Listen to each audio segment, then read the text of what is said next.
ప్రియమైన విద్యార్థులారా, నేను చూసిన కొన్ని నిజాలు, నేను అనుభవించిన కొన్ని పరిస్థితులు మీతో షేర్ చేయాలని అనుకుంటున్నాను. ఒక ప్రశ్నతో మొదలు పెడతాను. మీరు డిగ్రీ కోసం చదువుతున్నారా, లేక జీవితంలో నిలబడటానికి నేర్చుకుంటున్నారా? ఈ రోజుల్లో మనం ఒక పరిస్థితిని చూస్తున్నాం. ఏమి చదువుతున్నావు అని ఎవరినైనా అడిగితే నేను డిగ్రీ చదువుతున్నాను అంటారు. ఏ సబ్జెక్టులు ఉన్నాయి అంటే స్పష్టత ఉండదు, సబ్జెక్టు మీద గ్రిప్పు ఉండదు. అది ఇంపార్టెంట్ క్వశ్చన్స్ మాత్రం అడిగితే దానికి సమాధానం చెప్తారు. అంటే వీళ్ళు ఓన్లీ ఇంపార్టెంట్ క్వశ్చన్స్ తీసుకొని దానిలోకి మాత్రమే డెప్త్గా వెళ్ళి ఆన్సర్లు ప్రిపేర్ అవుతున్నారు. అంతే తప్ప సబ్జెక్టు మీద గ్రిప్పు లేదు. ఎన్ని సబ్జెక్టులు ఉన్నాయి, ఏ సబ్జెక్ట్ ఏమి చెబుతుంది అనే పూర్తి జ్ఞానము వీరికి లేదు. వీరి కాన్సెప్ట్ ఓన్లీ పాస్ అవ్వడం కోసం మాత్రమే చదువుతున్నారు. ఇది భవిష్యత్తులో దేనికి పనికి వస్తుంది అనేది వాళ్లకు వాళ్ళే అర్థం చేసుకోవాలి.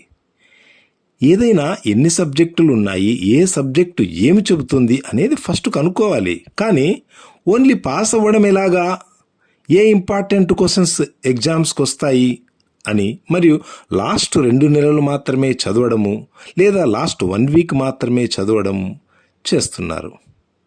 ఇది చదువు మీద ఫోకస్ తగ్గుతున్న సంకేతం. మనం నేర్చుకోవలసిన దాని మీద మరింత దృష్టి పెట్టాల్సిన అవసరం ఎంతైనా ఉంది. ఈ రోజుల్లో కాలేజీల్లో చాలా మంచి మార్పు వచ్చింది. యాజమాన్యము విద్యార్థులను తమ పిల్లల్లా చూస్తోంది. టీచర్లు ఒక పేరెంటులాగా, ఒక ఫ్రెండులాగా ఉంటున్నారు. చాలా కేర్, చాలా ఫ్రెండ్లీ ఎన్విరాన్మెంట్. ఇది మంచి విషయమే.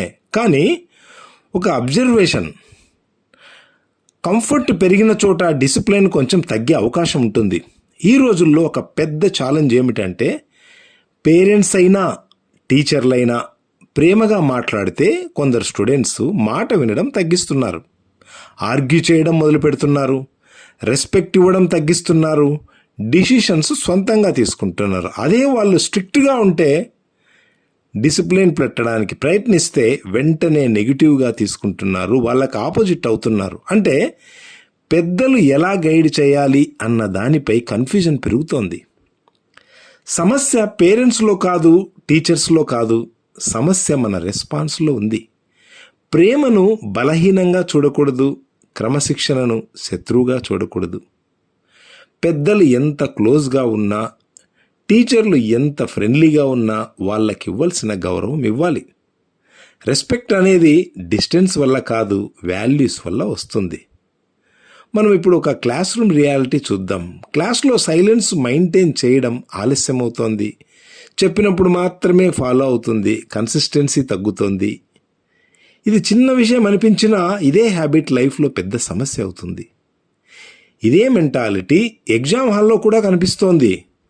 రూల్స్ను లైట్గా తీసుకోవడం, డిసిప్లిన్ తగ్గిపోవడం, ఎగ్జామ్ అయిపోయిన తర్వాత ఆన్సర్ షీట్లు ఎడమ చేతితో ఇవ్వడం. అదే ఆఫీసర్ ఎడమ చేతితో ఎందుకు ఇస్తున్నావు అంటే, కుడి చేతిలో వాటర్ బాటిల్ ఉంది కదా సార్ అని ఇమ్మీడియట్గా ఆన్సర్ చెప్పడం. అంటే ఆ కుడి చేతిలో ఉన్న వాటర్ బాటిల్ని ఎడమ చేతిలోకి తీసుకుని కుడి చేతితో ఆన్సర్ షీట్ ఇవ్వాలనే జ్ఞానము ఉండదు. లేదా కొద్దిగా పాస్ చేసే సార్ అని కొద్దిగా పాస్ ఇవ్వడము తెలియదు. లేదా ఏమీ మాట్లాడకుండా మౌనం వహించడము తెలియదు. అంటే వీరు ఏ విధంగా తయారవుతున్నారంటే, ఇమ్మీడియట్గా ఆన్సర్ చెప్పాలి, ఇమ్మీడియట్గా ఏదో మాట్లాడాలి, సమాధానం చెప్పాలి అనే ధోరణి వారికి అలవాటు అవుతోంది. ఇదే ధోరణి వారి జీవితం అంతా ఈ జనరేషన్లో అలవాటు అవుతోంది. అంటే సర్దుకుపోవాలి, మన పెద్దలు ఒక మాట అంటే సర్దుకొని పోవాలి అనే ధోరణి వెళ్ళిపోతోంది. అందుకే ఈరోజు వివాహ బంధాలు కూడా అదే విధంగా అవుతున్నాయి. ఏదైనా సమస్య వస్తే మౌనం వహించాలి, లేదా తప్పును సరిదిద్దుకునే ప్రయత్నం చేయాలి. కానీ ఇమ్మీడియట్గా వారు ఏదో ఆన్సర్ చెప్పడం, ఇంకేదో వారితో వాదించడం, లేదా వాళ్ళలోని తప్పుల్ని ఎత్తి చూపడం, ఇవన్నీ చేయడం వల్లనే వివాహ బంధాలు కూడా ఈ రోజుల్లో చెడిపోతున్నాయి. సో ఇది చాలా ప్రమాదకరం. భవిష్యత్తులో ఎందుకంటే అందరు అధికారులు, అందరూ పెద్దలు ఒకేలా ఉండరు. రేపు పొద్దున్న జాబ్స్లో చేరిన తర్వాత అయినా వారి సుపీరియర్ ఆఫీసర్స్ దగ్గర ఈ విధంగా చేస్తే కొంతమంది సైలెంట్గా, లైట్గా ఉండొచ్చు, తీసుకోవచ్చు. కానీ కొంతమంది వారికి ఛార్జ్ మెమో కానీ, స్పెషల్ రిపోర్ట్ పెట్టడం కానీ చేసి ఇబ్బంది పెడతారు. సో ఈ అలవాటును మానుకుంటే చాలా బాగుంటుంది. ఇది ఫ్యూచర్కి వార్నింగ్, గుర్తుపెట్టుకోండి. ఇదే విషయం మనం గవర్నమెంట్ ట్రైనింగ్ సెంటర్స్లో కూడా చూస్తున్నాం. ఏ జాబ్ వచ్చినా ట్రైనింగ్ సెంటర్లో వార్డెన్స్ కానీ, మేనేజ్మెంట్ కానీ, గవర్నమెంట్ స్టాఫ్ కానీ ట్రైనీస్ని చిన్న పిల్లల్లా చూసుకుంటున్నారు. చాలా కేర్గా, చాలా సపోర్ట్గా ఉంటున్నారు ఈ రోజుల్లో. ఇది మంచి ఉద్దేశంతో జరుగుతోంది. కానీ కొన్నిసార్లు ఏమవుతోందంటే ఆ మంచితనాన్ని మిస్యూజ్ చేసే పరిస్థితి వస్తోంది. డిసిప్లిన్ తగ్గిపోతోంది. చిన్న చిన్న విషయాల మీద అసంతృప్తి పెరుగుతోంది. కొన్నిసార్లు ప్రొటెస్ట్, ఆర్గ్యుమెంట్స్, డిస్టర్బెన్సెస్ కూడా కనిపిస్తున్నాయి. అంటే మనకు ఇచ్చిన ఫ్రీడమ్ని సరిగ్గా యూజ్ చేయకపోగా అదే ఫ్రీడమ్ మనకు సమస్య అవుతోంది. Discipline today, success tomorrow. ఒక సోల్జర్ స్ట్రిక్ట్ ట్రైనింగ్ తీసుకుంటాడు. అది పనిష్మెంట్ కాదు, ప్రిపరేషన్. ఎందుకంటే రెస్పాన్సిబిలిటీ పెద్దది. మీ లైఫ్ కూడా అలాగే. ప్రిపరేషన్ లేకుండా సక్సెస్ కాదు. ఎవరైనా చూస్తేనే డిసిప్లిన్, అది నిజమైనది కాదు. ఎవరు చూడకపోయినా సరైన పని చేయడం, అదే సెల్ఫ్ డిసిప్లిన్. అది మీ ఫ్యూచర్ని నిర్మిస్తుంది. మనము మన పెద్దల హిస్టరీలు చదువుదాం, కొన్ని మనకే అర్థమవుతుంది. వాళ్ళ స్ట్రగుల్స్ తెలుసుకోండి. సొసైటీ అంటే ఏమి తెలుస్తుంది, రెస్పెక్ట్ ఎలా ఇవ్వాలో తెలుస్తుంది, లైఫ్లో ఎలా మెలగాలో తెలుస్తుంది, రియాలిటీ ఆఫ్ లైఫ్ అనేది తెలుస్తుంది. జీవితం ఎప్పుడు స్మూత్గా ఉండదు. ముళ్ళదారి ఉంటుంది, కంకర రోడ్డు ఉంటుంది, మట్టిదారి ఉంటుంది, అడవి దారి ఉంటుంది. ఇవన్నీ దాటితేనే స్ట్రాంగ్ అవుతాము. చిన్న సమస్య వచ్చినా తట్టుకోలేకపోతున్నారు, ఎందుకంటే కంఫర్ట్ జోన్ ఎక్కువైంది. కానీ స్ట్రగుల్ లేకుండా స్ట్రెంగ్త్ రాదు. డిగ్రీ మీకు అవకాశం ఇస్తుంది, కానీ డిసిప్లిన్ మీకు స్థిరత్వం ఇస్తుంది. రెస్పెక్ట్ ఇస్తేనే రెస్పెక్ట్ వస్తుంది. మీ బిహేవియర్ మీ ఫ్యూచర్ని డిసైడ్ చేస్తుంది.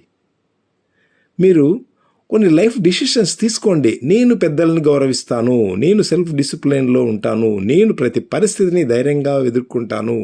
ఏదైనా సమస్య వచ్చినప్పుడు, ఎవరైనా ఒక మాట అన్నప్పుడు ఫస్ట్ మౌనం వహిస్తాను. దాని తర్వాత ఒక నిర్ణయం తీసుకొని ఆలోచించి దాని తర్వాత చెప్తాను.